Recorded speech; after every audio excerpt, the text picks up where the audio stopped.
അല്ല ഭാവന ഇപ്പൊ പറഞ്ഞല്ലോ, ഒരു ചെറിയ നന്നായി പാടുന്ന ഒരാളെ കണ്ടാൽ പോലും ഞാൻ ഫ്ലാറ്റ് ആവും, അത്രയധികം ഇഷ്ടപ്പെടുന്ന ഒരാളാണ് സംഗീതത്തിൽ നിന്ന്. ചെറുപ്പത്തിൽ എപ്പോഴെങ്കിലും എന്നിലൊരു ഗായികയുണ്ട് എന്ന് കണ്ടെത്തിയിരുന്നോ?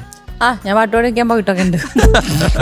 വീട്ടുകാരുടെ നിർബന്ധപ്രകാരമായിരുന്നു? ഞാൻ കുറച്ച് എപ്പോഴത്തേക്കും അച്ഛനമ്മയുടെ എനിക്ക് ഡാൻസ് പഠിക്കണം, എനിക്ക് പാട്ട് പഠിക്കണം എന്നൊക്കെ പറഞ്ഞിട്ട് ഡാൻസ് പിന്നെ ഞാൻ കണ്ടിന്യൂ ചെയ്ത് പോയി. പാട്ട് പഠിക്കാൻ പോയിട്ട് ഒരു 2-3 ദിവസം കഴിഞ്ഞപ്പോൾ ഞാൻ പറഞ്ഞു ആ മാഷിനൊന്നും അറിയില്ല എന്ന് പറഞ്ഞ് ഞാൻ വന്നു. മാഷിനറിയില്ല, ഞാൻ കണ്ടുപിടിച്ചു. അത് കാരണം ഈ സരിഗമ തന്നെ ഇങ്ങനെ 3 ദിവസമായിട്ട് പഠിപ്പിച്ചോണ്ടിരിക്കുക. ഞാൻ വീട്ടിൽ പോയിട്ട് പറയാം ആ മാഷിനൊന്നും അറിയില്ല, 3 ദിവസമായിട്ട് സരിഗമ തന്നെ പഠിപ്പിച്ചോണ്ടിരിക്കണം. അപ്പൊ എന്റെ വിചാരം പാട്ട് പഠിക്കാൻ പോയ ഫസ്റ്റ് ദിവസം തന്നെ ഞാൻ ഭയങ്കരമായി മറ്റേ പാടറിയ പഠിപ്പറിയൊക്കെ പാടുന്നുള്ള അറിയാൻ ചെറിയ കുട്ടിയാണ്. ചേട്ടൻ കുറെ കണ്ടിന്യൂ ചെയ്തു. പിന്നെ ആ മാഷും അച്ഛനും അമ്മയ്ക്ക് ഇത് പറഞ്ഞ ഇടയ്ക്കിടയ്ക്ക് ചിരിക്കുമായിരുന്നു. ഞാൻ എന്താ 1ാം ക്ലാസ്സിലൊക്കെ പഠിക്കണ ആ സമയത്ത്. പക്ഷെ പിന്നെ കണ്ടിന്യൂ ചെയ്തില്ല. പക്ഷെ ആ മാഷ് എന്നെ പിന്നെ കാണുമ്പോഴൊക്കെ ഞാൻ തന്നെ തിരിച്ചറിഞ്ഞു. അത് പിന്നീട് എനിക്ക് മനസ്സിലായി മാഷ്ക്ക് അറിയാത്തല്ല എനിക്കറിയാത്ത മനസ്സിലായി. ഓക്കെ, ഇതേപോലെ തന്നെ സംഗീതത്തിൽ എനിക്കും ഒരു കമ്പുണ്ടെന്ന് ഞാൻ ചെറുപ്പത്തിലെ കണ്ടെത്തിയിരുന്നു. എന്നാ പിന്നെ ഡെയിന്റെ പാട്ടൊന്ന് കേൾക്കണമല്ലോ. അല്ല പറഞ്ഞ പോലെ ഡെയിൻ ഒരു വാക്ക് പറഞ്ഞിട്ടുണ്ട്. എന്താ? തീരുന്നതിന് മുമ്പ് പാടുന്നത് ഗ്രാൻഡ് ഫിനാലേക്ക്. ഇന്ന് ഗ്രാൻഡ് ഫിനാലെയാണ്, മെഗാ ഗ്രാൻഡ് ഫിനാലെ. ഇന്ന് ഡെയിനെ പാടിപ്പിച്ചിട്ടൊന്ന് വിടുള്ളൂ. അതെ. എന്നൊരു കാര്യം പറയട്ടെ, ഇപ്പൊ എന്തായാലും മതിച്ചേട്ടനും ഇതിനു മുമ്പുള്ള ഒരു എപ്പിസോഡിൽ പറഞ്ഞിരുന്നു ഇവിടെ വെച്ച് പാട്ട് പാടണമെന്ന്. ആശി ചേച്ചിയും എന്നോട് ഒരു റിക്വസ്റ്റ് പറഞ്ഞിരുന്നു ഇതിനു മുമ്പുള്ള ഒരു എപ്പിസോഡിൽ ഇവിടെ നൃത്തം ചെയ്യണമെന്ന്. അപ്പൊ എന്തായാലും ഞാൻ നൃത്തം ചെയ്യാന്ന് തീരുമാനിക്കാം. ഒപ്പം ഞാൻ പാട്ട് പാടണം. പാട്ട് പാടി ഇന്ന് ഭാവന ഇംപ്രസ് ചെയ്യിപ്പിക്കണം.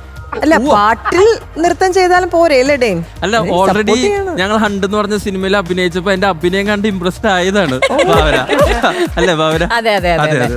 പിന്നെ പ്രൊമോഷൻ ഒന്നുകൂടി അതെ, പ്രൊമോഷൻ പോയപ്പോഴാണ് ഭാവന ശരിക്കും ഞെട്ടിയത്.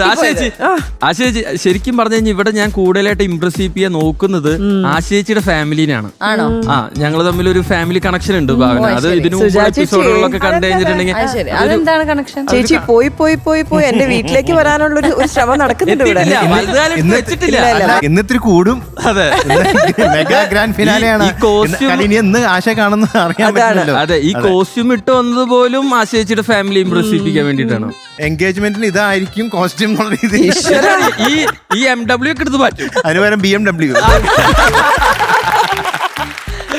ഓക്കെ, അല്ല ഞാൻ പറഞ്ഞു വന്നത്, അപ്പൊ ഭാവന ഇപ്പൊ എന്നെ പറ്റി പറയാനുള്ളതൊക്കെ നമുക്ക് ഈ വേദിയിൽ വെച്ച് പറയാം. കാരണം ആശേച്ചിയുടെ ഫുൾ ഫാമിലി കണ്ടോണ്ടിരിക്കുകയാണ്. പ്രത്യേകിച്ച് കാനഡയിലുള്ള ഒരു മകളുണ്ട്, കീർത്തന എന്ന് പറഞ്ഞിട്ട് ഒരു പാവം കുട്ടിയുണ്ട് അവിടെ പഠിച്ചുകൊണ്ടിരിക്കുക. അപ്പൊ കീർത്തനയൊക്കെ ഇത് കണ്ടോണ്ടിരിക്കല്ലേ ആശേച്ചി? ഇപ്പൊ മനസ്സിലായില്ല സുജാ ചേച്ചി വഴി